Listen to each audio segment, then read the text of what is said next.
Abortion కోసం బాలాజీ ఆసుపత్రిలో చేరిన నిఖిత అనే యువతికి రక్తస్రావం ఎక్కువ కావడంతో చికిత్స పొందుతూ మృతి చెందింది. వైద్యుల నిర్లక్ష్యంతోనే నిఖిత మృతి చెందిందని మృతురాలు కుటుంబ సభ్యులు ఆరోపిస్తున్నారు.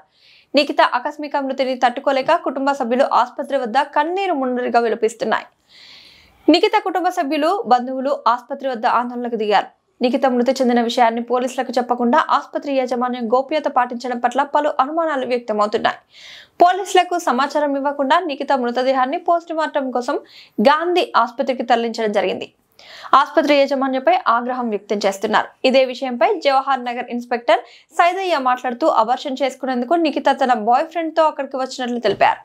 రక్తస్రావం ఎక్కువ అవ్వడంతో చికిత్స చేస్తున్న క్రమంలో బీపీ ఎక్కువై గుండెపోటుతో మృతి చెందినట్లు వైద్యులు చెప్పినట్లు ఇన్స్పెక్టర్ పేర్కొన్నారు. మృతదేహాన్ని పోస్టుమార్టం నిమిత్తం గాంధీ ఆసుపత్రికి తరలించినట్లు వెల్లడించారు. ఈ రోజు మధ్యాహ్నం 4:30 ప్రాంతంలో శ్రీ బాలాజీ హాస్పిటల్ బాలాజీ నగర్ నుంచి పోలీసులకు ఇంటిమేషన్ జరిగింది. నిఖిత అనే కార్ఖానా చెందినటువంటి నిఖిత 23 ఇయర్స్ ప్రెగ్నెన్సీ లేడీ వచ్చింది. ఆమెకి అబార్షన్ చేసే టైంలో అప్పటికే నిన్నటి రోజు వచ్చారు. నిన్న రోజు వచ్చి ఆమె బ్లీడింగ్ స్టేజ్లో ఉన్నది.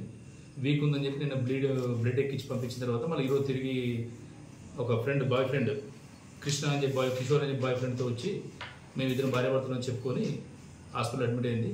ఈరోజు మధ్యాహ్నము 2:33 ప్రాంతాన ఆమెకు అబార్షన్ అయిన తర్వాత ఆమె బాగా చల్లచెంపడంతో ఆస్ట్రోక్తో చనిపోయిందని చెప్పి హాస్పిటల్ ఇంటిమేషన్ ఇచ్చారు. దానిపై ఇమ్మీడియట్గా పోలీస్ రెస్పాన్స్ అయ్యి వాళ్ళ పేరెంట్స్, అమ్మాయి యొక్క పేరెంట్స్కి పిలిపించడం జరిగింది. బాలమని ఫిర్యాదు మేరకు ప్రజెంట్ 174 BNS కింద కేసెస్ చేస్తున్నాం. రేపు పోస్ట్ మార్టం తర్వాత చర్య తీసుకుని జరుగుతూ ఉంది ఇన్వెస్టిగేషన్ ప్రాసెస్లో. ఓకే.